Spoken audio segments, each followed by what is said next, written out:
Namaste. Today I'm going to read Volume 3, Book 5, UmaSamhita, Chapter 1, Krishna meets Upamanyu in the Shiv Puran.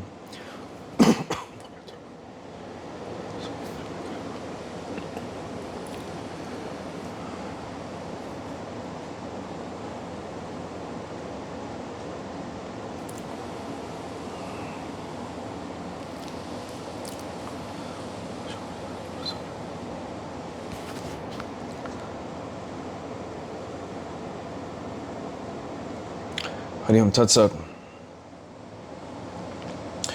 We meditate upon Shiva, the perfect deity who supports the 7 worlds with the Sattva Guna and his attribute, who creates them resorting to Rajas and who annihilates them, when endowed with Tamas, who is beyond Maya, consisting of the Gunas, and who stands firm, who is truth, bliss, and the infinite pure consciousness, who assumes the names of Brahma, etc., and who is attained always by the application of Sattva Guna.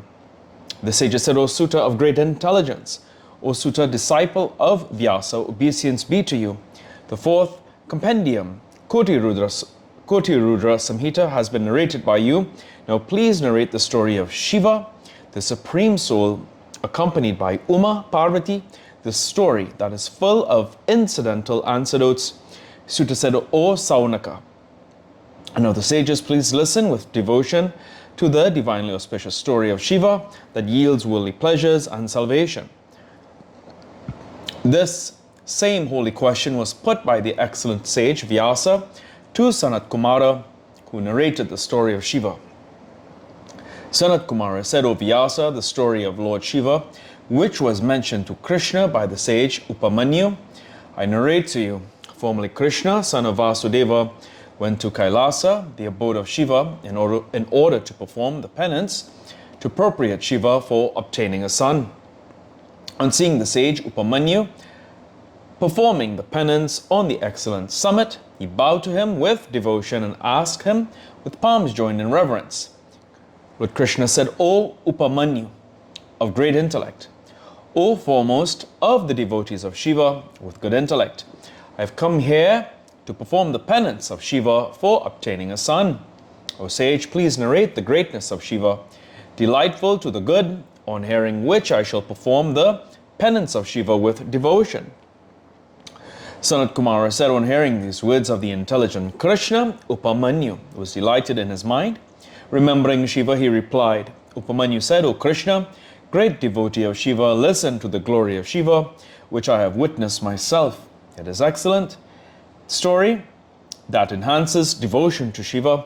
While performing penance, I saw Shiva, his weapons, his followers, and Vishnu and other gods. He was shining with the 3 parts. He was of permanent happiness. He was imperishable. He had 1 foot and huge teeth with faces having mouthfuls of blazing flame. He was shining with the brilliance of 2,000 rays. He was whirling excellent missiles. He had many eyes and 1,000 legs. He who decisively annihilates the universe at the end of a kalpa, and for whom there was none to be spared from death in the 3 worlds, consisting of the mobile and immobile beings, which being cast away from his hands burnt instantaneously and entirely, certainly within half a moment. While performing penance, I saw at the side of Rudra the imperishable, highly secret weapon, which had no other missile superior or equal to it. It was the weapon Vijaya, the trident of the fierce weapon that destroyed all other weapons and missiles. There is no doubt that it could pierce through the entire earth, dry up the big ocean, and cause all the luminary bodies to fall. It was the weapon with which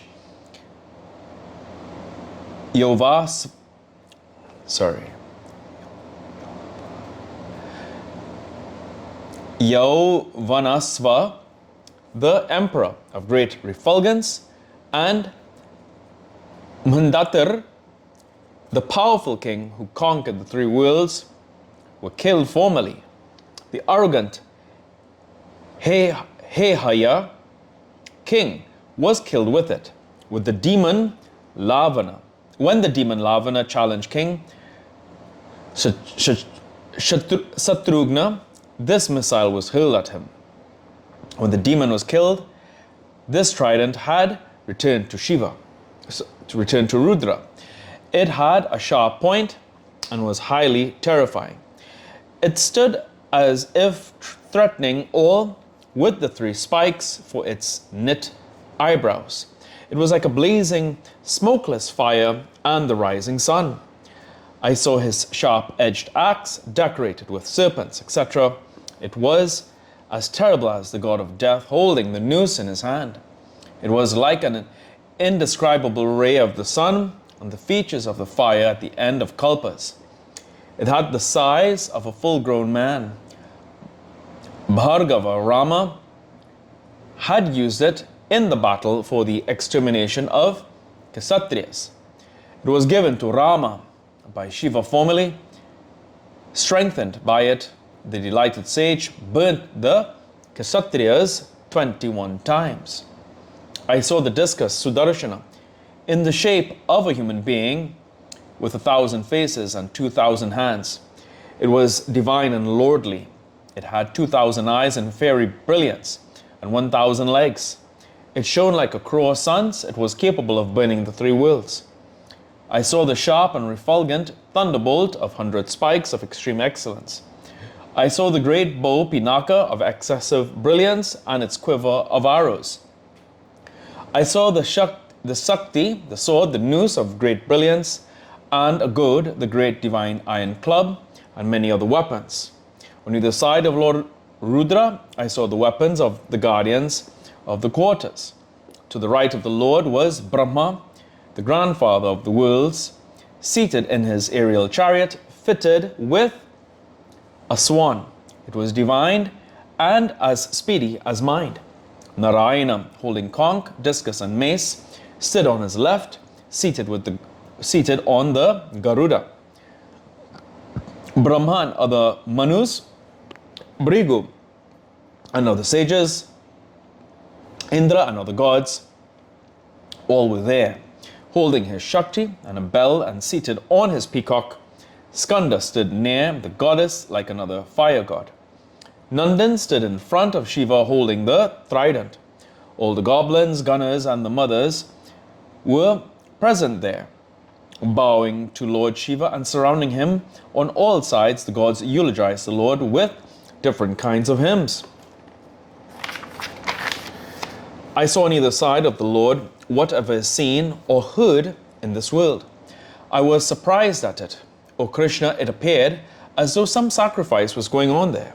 In that sacrifice, I became immersed in great delight. I was bold to a great extent on seeing Shiva in front, with palms joined in reverence and words choked with tears of joy. I worshipped him duly with various kinds of hymns. Then the delighted Lord Shiva spoke to me, laughingly, in sweet words, with great pleasure. O Brahman, you cannot be shaken by me, though I try again and again. You have been tested by me. Welfare be to you, you are steadily endowed with devotion. O one of good rights, I am delighted. Choose the boon.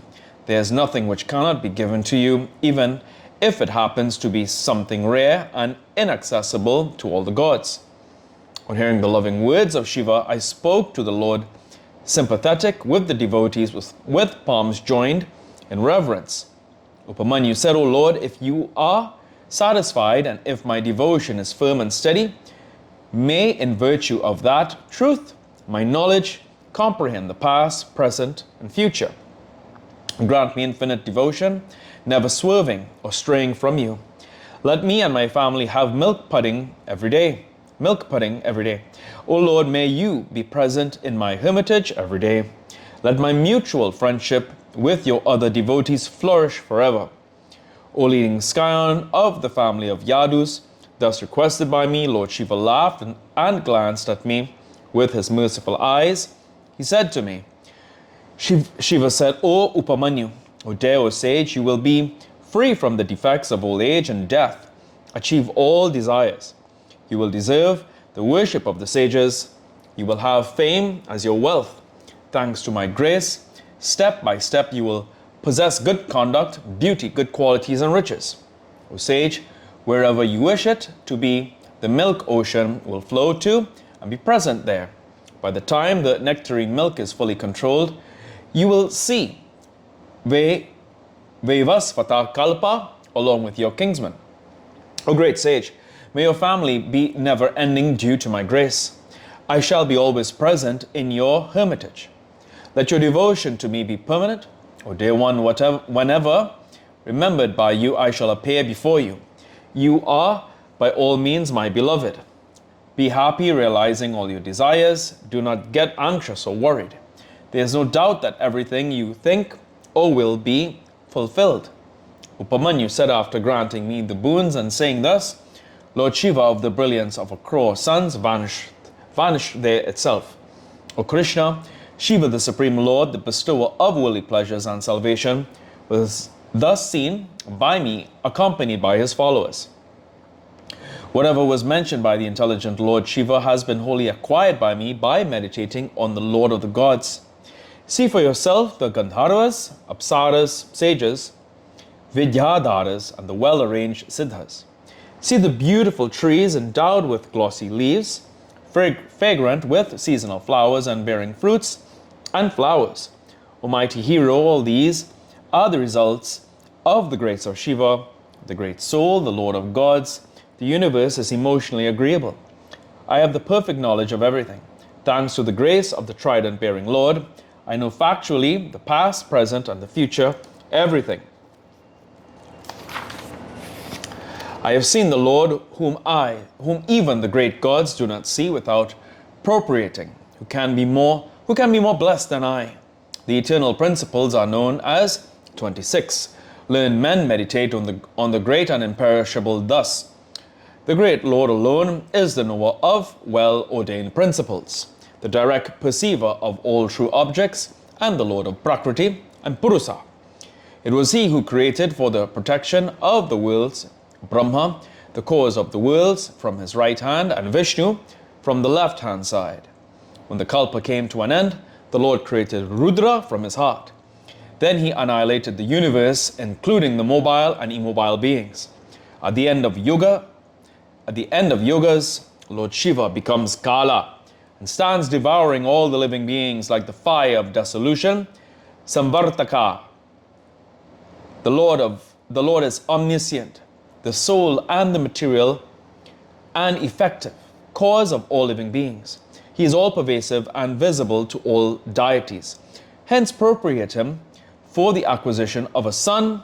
Shiva, favorably disposed to his devotees, will become delighted with you soon.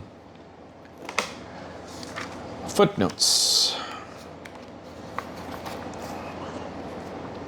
2 or 3. Lokas are commonly enumerated as 3. Heaven, earth, and the atmosphere, all lower regions, but a fuller classification given 7 worlds, i.e. Bhuva, the earth, Bhuva, the space between the earth and the sun, inhabited by Munis, Siddhas, etc. Svaha, Indra's heaven above, the sun or between it and the polar star. Maha, a region above the polar star, inhabited by Bhrigu and other saints who survived the destruction of the 3 lower worlds. Janaha, inhabited by Brahma's son, Sanat Kumara, etc. Tapaha, inhabited by defiled Vairagans.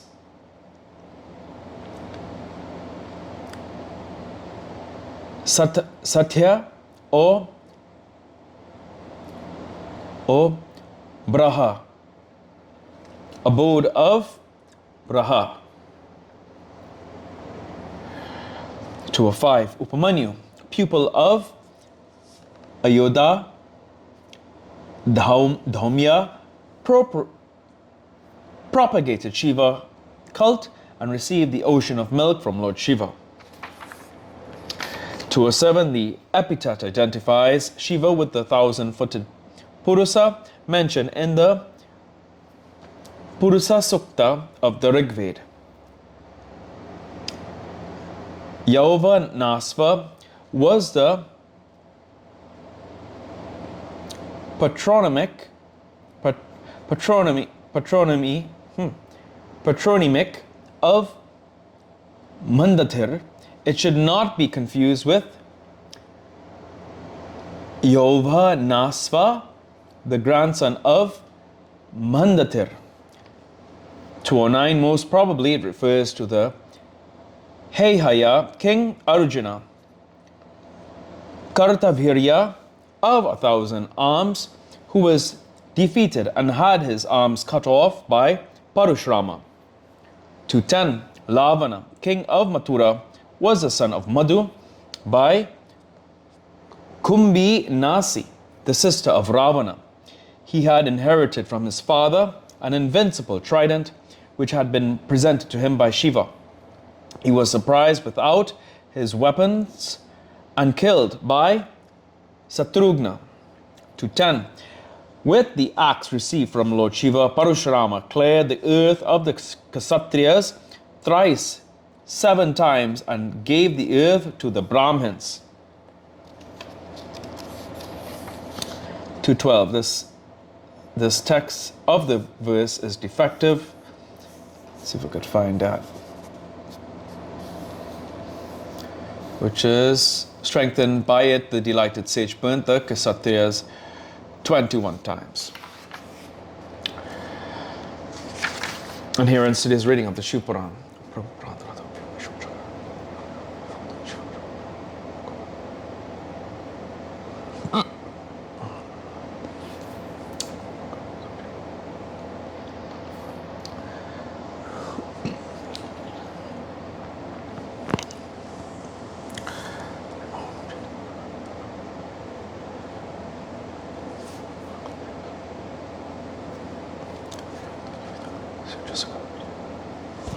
Hari Om Tat Sat.